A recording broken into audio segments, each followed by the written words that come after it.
तो स्टूडेंट देखो, income from house property में सबसे जो मेन प्रॉब्लम होता है वो होता है calculation of interest on loan under section 24B। ठीक है, तो इसमें मेरा दो पीरियड कैलकुलेशन का दो कैलकुलेशंस होता है, प्री कंस्ट्रक्शन पोस्ट कंस्ट्रक्शन। ठीक है, तो प्री कंस्ट्रक्शन पीरियड ही मेन है। स्टूडेंट लोग यहीं से कन्फ्यूज़ हो जाता है कि प्री कंस्ट्रक्शन पीरियड कैसे हम लोग निकालेंगे। खैर, पोस्ट कंस्ट्रक्शन तो प्रॉब्लम ज़्यादा होता नहीं है। तो प्री कंस्ट्रक्शन पीरियड में हम पहले थ्योरी थोड़ा लिखाया, देखो कि स्टार्ट डेट मतलब ये जो इंटरेस्ट कैलकुलेशन करेंगे उसके लिए पहले पीरियड हमको शॉर्ट फॉर्म में हम बोलते हैं पीसीपी निकालना पड़ेगा। तो पीसीपी निकालने के लिए स्टार्ट डेट जो होता है वो होता है डेट ऑफ बोरोइंग, मतलब जिस दिन हमने लोन लिया है, और कॉमेंसमेंट ऑफ द कंस्ट्रक्शन। सो इन दोनों में व्हिच एवर इज लेटर, जो बाद में होगा उसी को हम लेंगे। ठीक है, और एंड डेट जो होता है and at the end of the 31 March immediate preceding the date of completion of construction. इसका मतलब हो रहा है कि जब घर कंप्लीट हो जाएगा उसका आगे का 31 मार्च, हम बार बार बोल रहे हैं जिस दिन घर कंप्लीट हुआ उसका आगे का 31 मार्च। इंटरेस्ट कितना अलाउ होगा, तो नॉर्मली इंटरेस्ट अलाउ होता है 1/5, मतलब टोटल जो हम लोग प्री कंस्ट्रक्शन पीरियड का इंटरेस्ट कैलकुलेट करते हैं उसका 1/5 होता है। ठीक है, और पोस्ट कंस्ट्रक्शन में क्या है, वेरी सिंपल, कि प्री कंस्ट्रक्शन कंप्लीट हो जाने के बाद जो करंट ईयर का जो पोस्ट कंस्ट्रक्शन, ये करंट ईयर भी बोल सकते हैं हम लोग। ठीक है, इसका जो स्टार्ट डेट होता है उस हम लोग के लिए अभी 1/4/2022 होगा। एस हम लोग का असेसमेंट ईयर है 23-24, फाइनेंशियल ईयर है 22-23। तो 1 अप्रैल ये हम लोग का start date by default for the assessment year 23-24 के लिए है। तो स्टार्ट डेट क्या होगा, एकदम बाय डिफ़ॉल्ट 1/4/2022। और एंड कब होगा, अगर इस ईयर में अगर हम लोग कंप्लीट कर दिए, date of repayment of loan, मान लो कि 1/4/2022 में तो ये स्टार्ट हुआ, अगर रीपेमेंट ऑफ लोन 22-23 का अंदर ही कहीं पेमेंट हो गया तो उस पीरियड के लिए होगा। सपोज रीपेमेंट, एक एग्जांपल दे रहे हैं, 1 अक्टूबर 2022 में ये लोन रीपेमेंट हो गया, तो सिर्फ बचा 6 महीना। तो 6 महीना का हम लोग पोस्ट कंस्ट्रक्शन पीरियड करेंगे। अगर ये लोन पेमेंट नहीं होता है तो पूरा साल का ही होगा, as it is as on 31 March 2022। ठीक है, पहले देख लेना पड़ेगा कि हमने जो लोन लिया है वो कब रीपेमेंट हुआ है। अगर रीपेमेंट नहीं होता है तो पूरा 12 महीना का हम लोग नॉर्मली पोस्ट कंस्ट्रक्शन पीरियड करते हैं, और इंटरेस्ट जो होता है फुल अलाउड होता है क्योंकि ये करंट ईयर का इंटरेस्ट है। तो ये प्री कंस्ट्रक्शन और ये हम लोग पोस्ट कंस्ट्रक्शन, मतलब इसको हम बोल सकते हैं करंट ईयर का। ठीक है, अब थोड़ा एग्जाम्पल देखते हैं। मान लो कि एक लाइन हम खींचे, एक ड्रॉ देखो कि लोन हम लोग लिए 1 सितंबर 2020 में। ठीक है, बट घर जो है वो स्टार्ट हुआ थोड़ा लेट, 1 अक्टूबर 2020 से, और मेरा घर कंप्लीट हुआ एज एग्जाम्पल 1 नवंबर 2022। ठीक है, तो प्री कंस्ट्रक्शन पीरियड इंटरेस्ट क्या होगा, तो देखो एज एग्जाम्पल हमने क्या कहा कि लोन टेकन डेट और कंस्ट्रक्शन स्टार्ट, ये जो है ये कंस्ट्रक्शन स्टार्ट डेट है, ये जो है ये लोन टेकन डेट है। तो इन दोनों में से लेटर कौन है, 1 अक्टूबर, तो यहाँ से हम लोग चालू करेंगे। और मेरा घर कंप्लीट हुआ नवंबर में, बट इसका आगे का 31 मार्च, इसका मतलब हम लोग को डेट लेना पड़ेगा 31 मार्च 2022।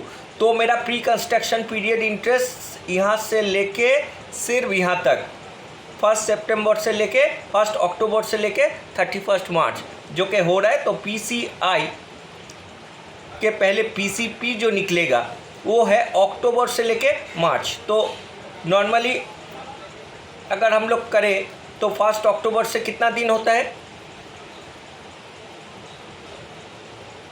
अक्टूबर, नवंबर, दिसंबर, 3 महीना 2020 का, 2021 का पूरा 12 महीना, और 2022 का 3 महीना, तो टोटल मेरा हो जा रहा है 18 मंथ्स। तो इस 18 महीना का हम लोग इंटरेस्ट करेंगे। सपोज लोन जो टेकन हुआ था 50 lakhs हुआ था, ये भी एग्जाम्पल दे रहे हैं, एट द रेट 12%।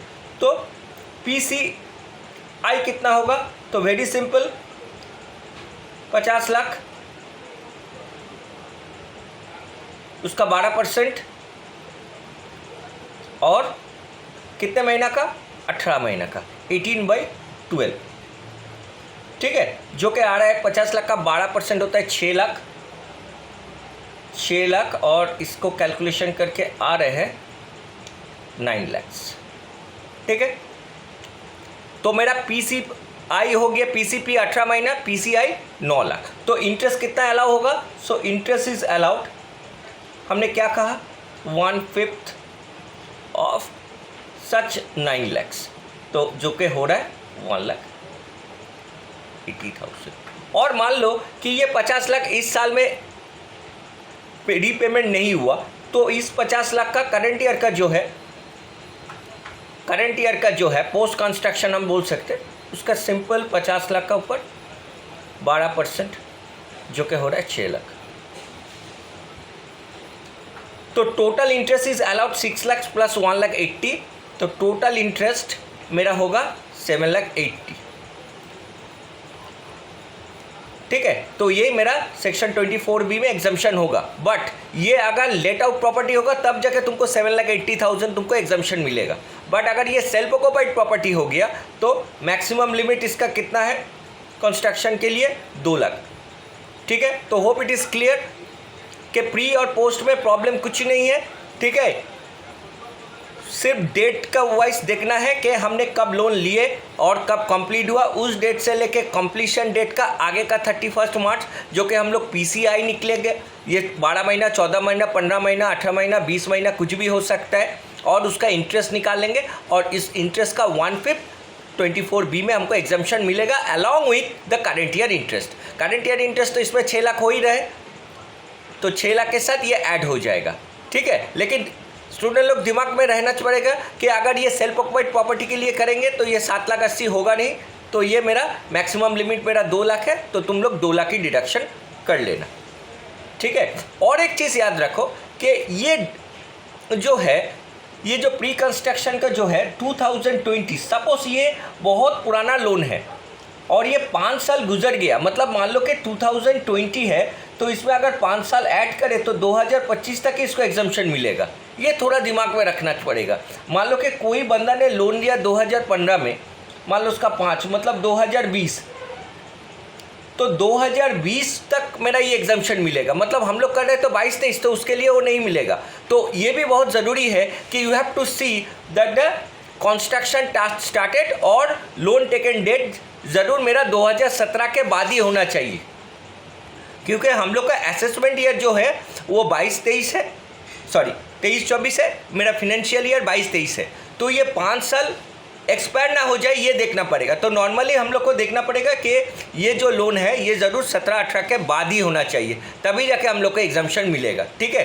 तो अगर क्वेश्चन में दे देगा कि लोन इज टेकन आफ्टर 17-18 तभी 1/5 होगा, लेकिन उससे पहले होगा तो ये जो 5 साल का पीरियड है वो एक्सपायर हो जा रहा है, इसलिए वो कैलकुलेशन नहीं होगा। तो नॉर्मली वो सम देगा भी नहीं, ठीक है, क्योंकि तो इतना मेहनत हम लोग को करना भी नहीं पड़ेगा, ठीक है। तो जस्ट तुम लोग देखो कि PCI कैलकुलेशन और उसके पहले जो होता है वो PCP कैलकुलेशन होता है। तो PCP कैलकुलेशन पहले पीरियड कैलकुलेट करके उसका जो इंटरेस्ट है उसको इंटरेस्ट का 1/5 कर लेना पड़ेगा, ठीक है। तो कोई भी हाउस प्रॉपर्टी का प्रॉब्लम है पहले हम लोग देख लेंगे कि ये सब कब लोन लिया है, कब कंस्ट्रक्शन कब कंप्लीट हुआ है, और मेरा घर कब कंप्लीट हुआ है उसका आगे का 31 मार्च, कंस्ट्रक्शन शुरू से लेके कंस्ट्रक्शन कंप्लीट उसका आगे का 31 मार्च, ठीक है। तो hope it is very clear for you. तो इसको अच्छे से देखते रहो कि तुम लोग को दिक्कत होना नहीं चाहिए। Thank you so much.